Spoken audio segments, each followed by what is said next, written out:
ما تيجوا كده نعملوا شوية مكرونة محمرة تبقى قمر وناكلوها برضو في حلة واحدة.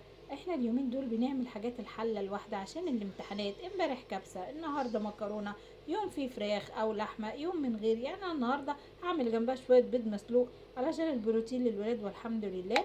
انا هاتي معلقة السمنة الحلوة بتاعتك او الزيت، انزلي فيها بكيس مكرونة بكيسين براحتك. وانا هنا حبيت اطعمها بشوية شعرية اديها طعم حلو. عايزه تحطي لسان عصفور، اللي انت عايزاه، نوع واحد نوعين براحتك. ونزلت عليها بمكعبين من المرق، شوحت وبعدين نزلت عليها بالبصلايه، ونزلت عليها بالفلفل، نزلت عليها بمكعبات الطماطم. حطي بقى شويه بقى الايه المنكهات بتاعتك. انا حطيت بابريكا، شويه بهارات كبسه، شويه كاري، وهحط ملح وفلفل، وهنزل عليها بمقدار الميه او شوربه لو عندك، وتسيبيها تستوي على نار هاديه. وهتاكلي بقى احلى مكرونه، هتبقى شبه المبكبكه كده وطعمها زي القمر.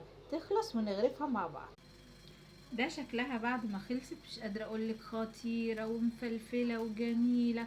هنغرفها سوا بجد، ولادك هيحبوها جنب كفتة مشوية، جنب شوية كنتاكي، جنب كبد وقوانص، جنب بيض مسلوق. اي حاجة هتعمليها المكرونة دي هتشتغل معاكي، وهتحطيها جنب اي حاجة.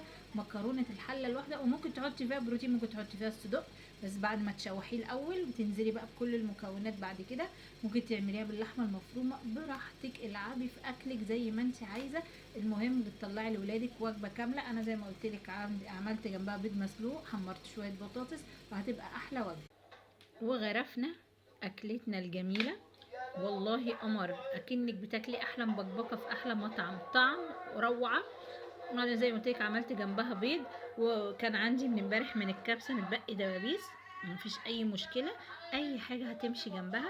بألف هنا وألف شفا. وصفات اقتصاديه مع لوكا وأوشا.